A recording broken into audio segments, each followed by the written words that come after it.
So in the wintertime, the soil is dormant. The mycorrhizae and the gibberellins and the mycelium and the azotobacter and the earthworms are all hibernating, right? All this soil life hibernating. And they can't metabolize nutrients, whether they're organic, inorganic, or otherwise. They can't metabolize them. And so those cows are dropping 50 pounds of goodies out their back end every day. And they're not potty trained. And so they're dropping that 50 pounds of material out their back end every day. And that material is very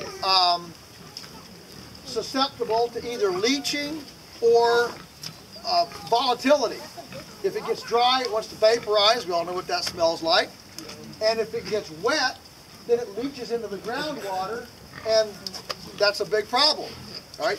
More insidious than the smell, but a problem nonetheless. And so, when we feed hay, we bring the cows into these sideless, what I'm calling hay sheds. It's a barn. That's easier to say than a hay shed, but it really is just a shed. So the awnings protect that manure from leaching from the rains, and we add carbon. It can be sawdust, wood chips, leaves, straw, junk hay, corn stover, peanut hulls. I mean, you name it, just any kind of carbonaceous material. We add that as I call it a carbonaceous diaper, okay, to absorb that manure and urine coming out of the back end of the cow. And so every few days we're putting in some more of that material, of that carbon, and so it just builds up. And you can see how high it builds up. It builds up 3-4 feet deep. As we put it in, the cows, of course, they're tromping on it, and they're tromping out the oxygen. So this carbonaceous diaper is anaerobic. It's fermented, okay? As we build it, we add corn to it. We just put corn in it. The cows all mix it in and tromp it in, and that corn begins to ferment in that bedding pack. All right?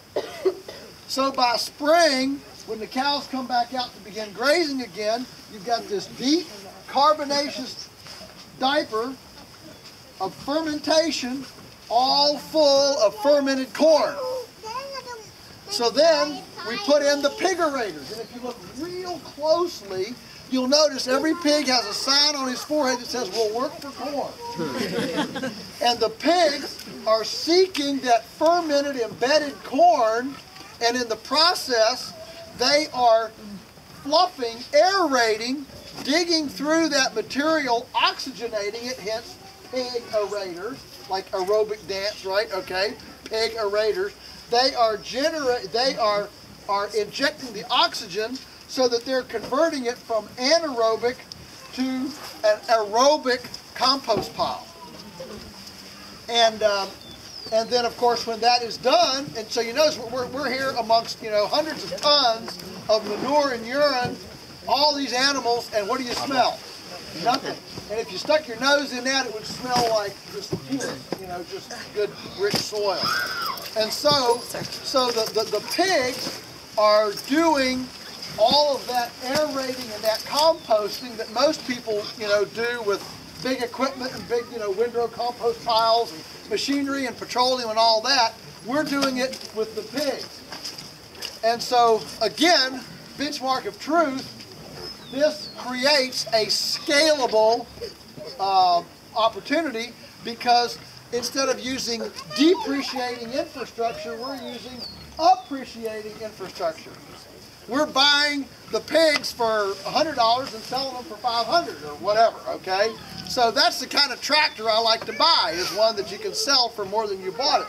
The reason many farms have to get big to stay in business is because the capital intensity of the infrastructure, in order to be recapitalized with rot, rust, and depreciation, you have to get bigger and bigger in order to justify the overhead. Here, since we don't have that expensive overhead, it can be done as profitably with 2 pigs as 100 pigs. It's size neutral in profitability. And the pigs love it. You know, it fully honors and respects the pigness of the pig. And we think that that is a valuable component in our culture where, you know, nobody's asking how do we exploit the pigness of pigs. You know, when's the last time you saw a U.S. Dove research project where they asked, you know, does it matter if a pig is happy? The only thing we ask is how do we grow them faster, fatter, bigger, cheaper, right? Like a machine. But we all know that that's not a very sacred way to go because, I mean, that's why the average NFL football player is dead at 57. You know, when your neck is bigger than your head, you're a freak of nature. Nature weeds you out. Nature moves toward a balanced approach, all right? And not only that, but from a spiritual standpoint, we see this as the pigs now are not just, you know, pork chops and ham. They are co-laborers. They are team players in this great land healing ministry. And it completely changes the relationship that you have with your stock. Same with the chickens. They're not just egg layers. They're sanitizers in this great, you know, majestic thing of land healing and cattle hygiene. And, you know, it's this big relationship. And then, of course, when the pigs are done, then, of course, this nice aerobic compost, we haul all out and spread on the fields, and that completes the cycle to grow more grass, to make more hay, to feed more cows, to make more manure, to make more compost, and the whole cycle just comes around. And so the whole idea here is to fully capture and metabolize the resources that we have on farm and to manage those in a carbon integration approach rather than a carbon segregation approach. And we have one of the hallmarks of our industrial food and farming system is segregation. We have fundamentally segregated components that used to be highly integrated. And so now these systems allow us to fully integrate the carbon that we generate on the farm and become our own fertilizer factory. So essentially this is housing and easy feeding for cows in the winter, keeps them very comfortable. It's housing for pigs in the spring. It's the fertilizer factory. It's all these components in one structure. Then when the pigs are done here, they'll go out into pig pastures. Where we move them every couple of days using electric fence, move them from paddock to paddock to paddock, just like we do the cows in designated pig pastures. Questions? I got a question. It's just more general about, you're using a lot of terms that we use when I study permaculture. Have you been influenced by permaculture, or do you abide by permaculture? Very much so. In fact, I do a lot of permaculture teaching. I understand you're going to Australia soon this year, or did you? I've just been in Australia this week. I'm going to Spain, Sweden, and London. So awesome.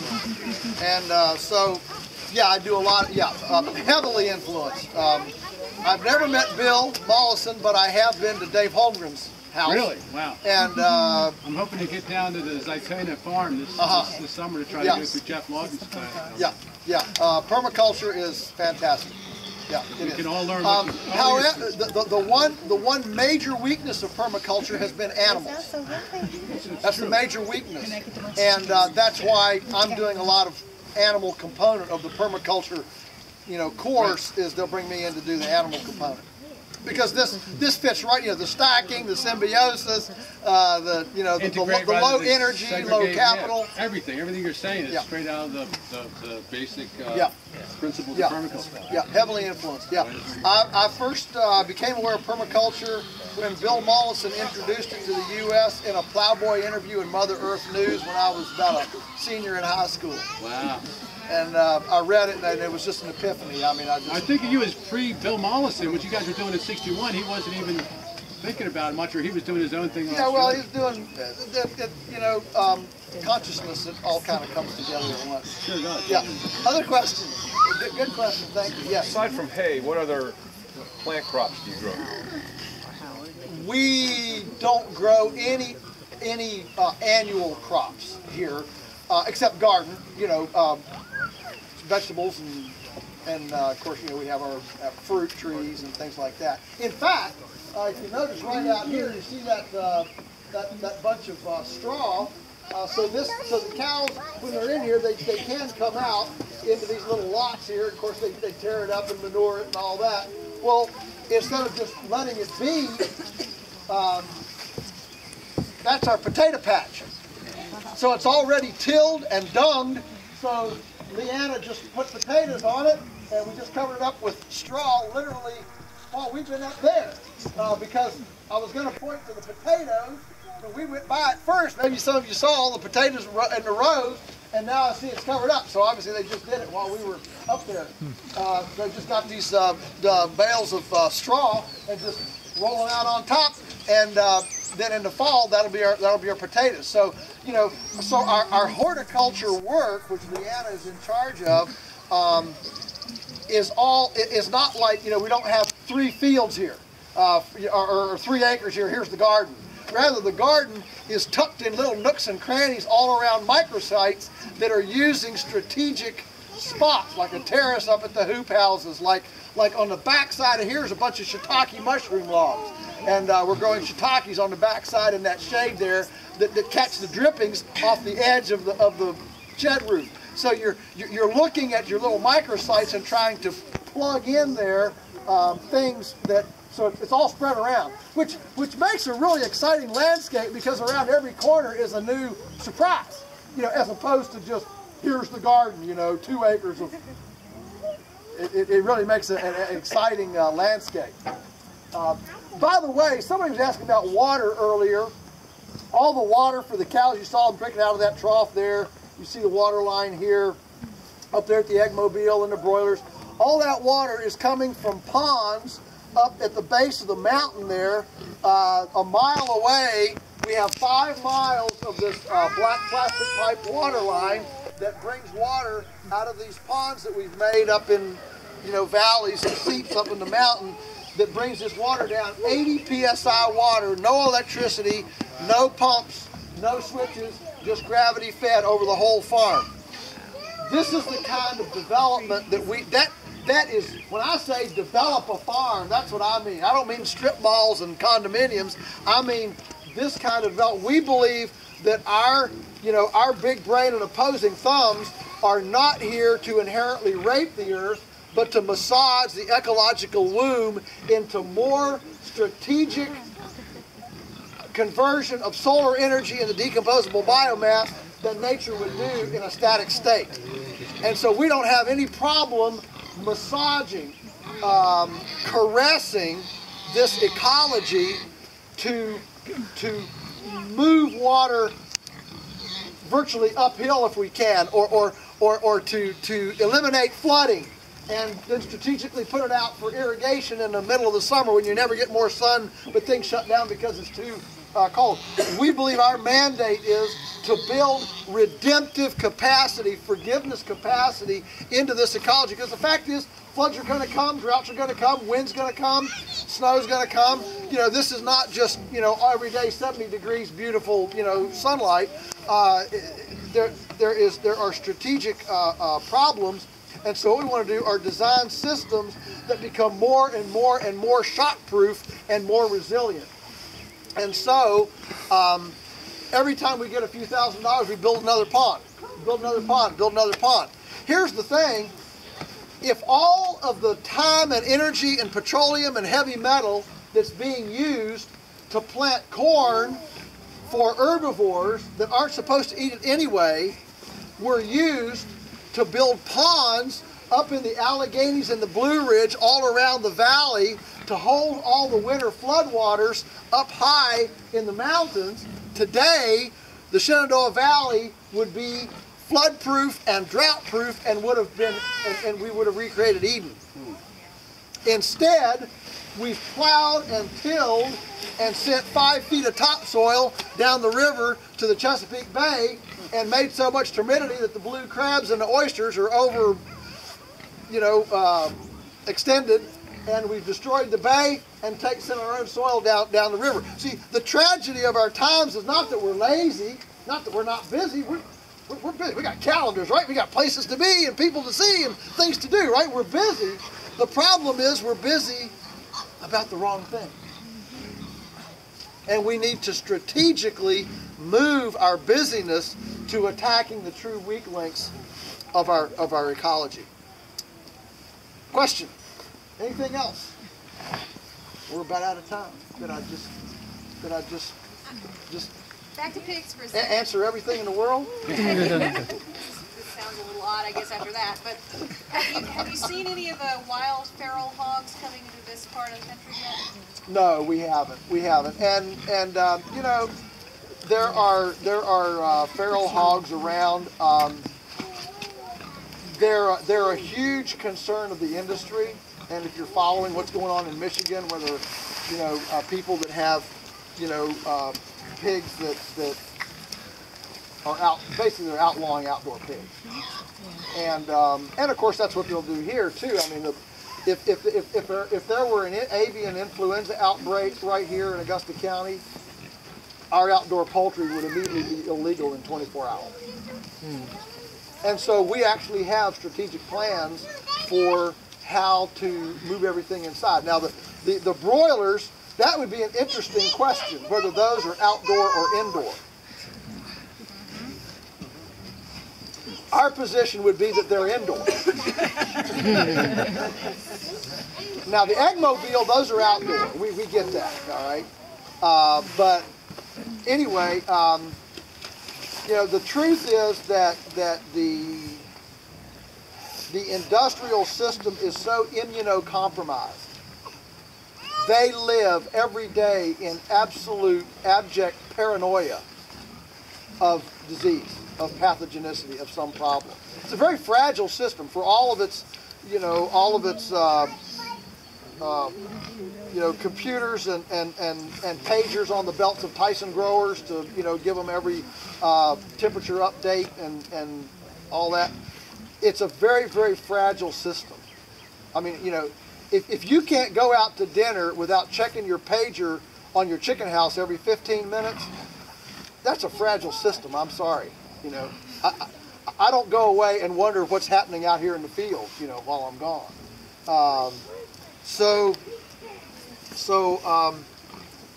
We have a very fragile system, and systems like this are always suspect. I mean, when some of you remember in this area when we had the avian influenza outbreak, what was it, 10 years ago? 2002, I think it was. And you know, and they said it was outdoor poultry and all this, and it turned out, well, I don't think we'll ever really know what created it, but it turned out that the only vector that they actually could find was where all the poultry growers took their birds to a common incineration site. That was the only vector they actually could prove. But boy, they tried to pin it on backyard and everything else, and I can assure you that my neighbors with Tyson chicken houses, beef cattle, whatever, I mean, they view us as typhoid Mary. You don't vaccinate, you don't medicate, you got these things running around. I mean, how do you control them? They might, you know, they might kiss a red-winged blackbird, you know, and get sick.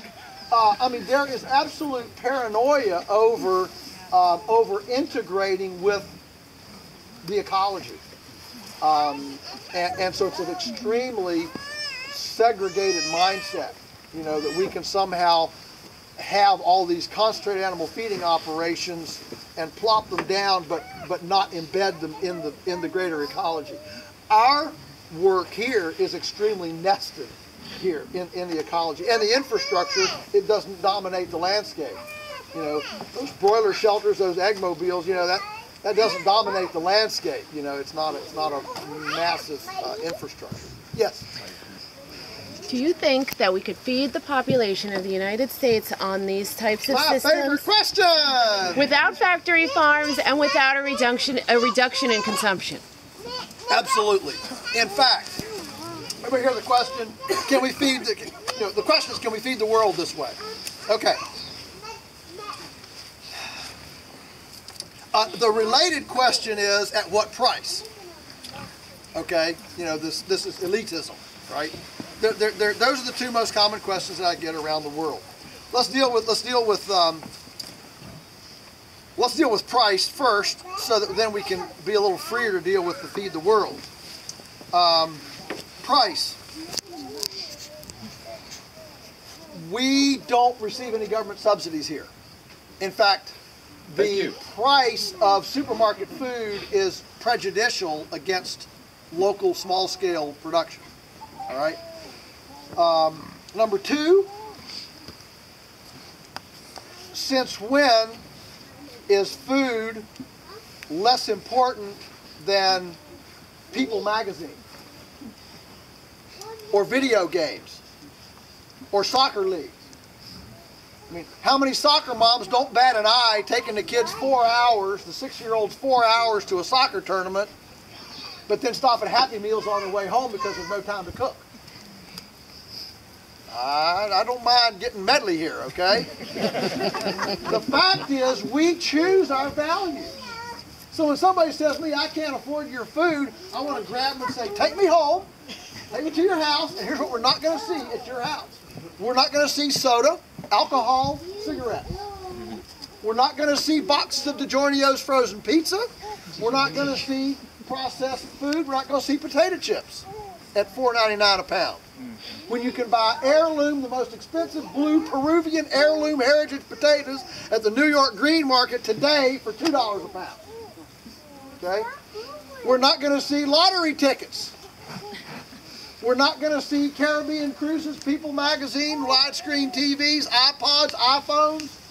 Are you with me? We're not going to see $100 designer jeans with holes already in the knees. Okay? Now, you show me that house, and then let's talk.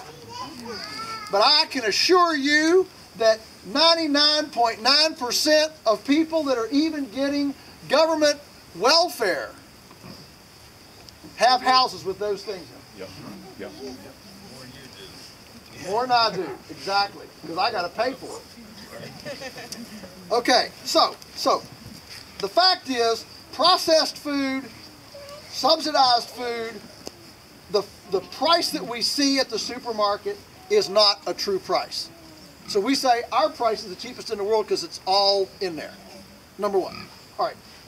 So that's price. Now, can we feed the world? All right. So that's price. So my position is we need to be paying. We need to put food on at least the same pedestal as gas for our car. I mean, we're a lot more concerned about the purity of the gas in our car than the purity of the food in our body. All right. So let's put it up, at least up there with gasoline. All right. And so that's the cost issue. Now, what about the volume production? Okay, I just told you that we are getting 400 cow days per acre compared to our county average of 80. Now, what if every farm in this county would produce their cows like we do? We would quintuple our production of beef in this county. Quintuple. Now, what about the next county, Rockingham, or Albemarle, or Rockbridge, or Bath? Do the same thing there. Now do it in Virginia. Now do it in the Mid-Atlantic region. Now do it in the U.S. Suddenly, you realize we are so mismanaging our resource base that the whole population issue is a joke. We can't even conceive of how many people this planet could handle if we actually managed our resources the way we are. It's not about scarcity. This earth wants to be so abundant and full of grace and sufficient provision for us, we can't even conceive of how much it wants to do with us. But we sit here and we don't even look at the way the wildebeest run on the Serengeti, and we just throw a bunch of cows in a field for a year and come back in the fall and gather up what's there. We grow monocultures instead of polycultures, and we set 75% of what goes in the landfill is compostable. I mean, that's immoral. It's immoral. If everything that had gone in landfills that was compostable since we started landfills had been composted and put back on the land, we wouldn't have needed to buy 1 ounce of petroleum chemical-based fertilizer, and we would have fed the whole world with no three-legged salamanders and infertile frogs. And we wouldn't have a dead zone the size of New Jersey in the Gulf of Mexico. The fact is that this is a biological system, not a mechanical system. If we had had a Manhattan Project for compost, we'd be in a different world. Okay? So yes, not only does this feed the world, it does it better and more sufficiently than any other system. Take one example, take the broilers up there in those pastured shelters. Even if those chickens didn't pick up 1 ounce of food off the pasture, it doesn't take any more land to grow the feed to feed them as it does if they were in a confinement house. When you see these pictures of a confinement house, they say, wow, look how efficient, look at the little footprint, look how much food we're producing on this little footprint. What they don't show you are the square miles of grain, subsidized grain out there going in, and the subsidized fuel, and our fuel is subsidized. Every time we send an American soldier to the Middle East, that's a subsidized fuel, all right? So we subsidize the fuel, we subsidize the grain, and then, and so we don't see all of those extraneous things that are propping up that system.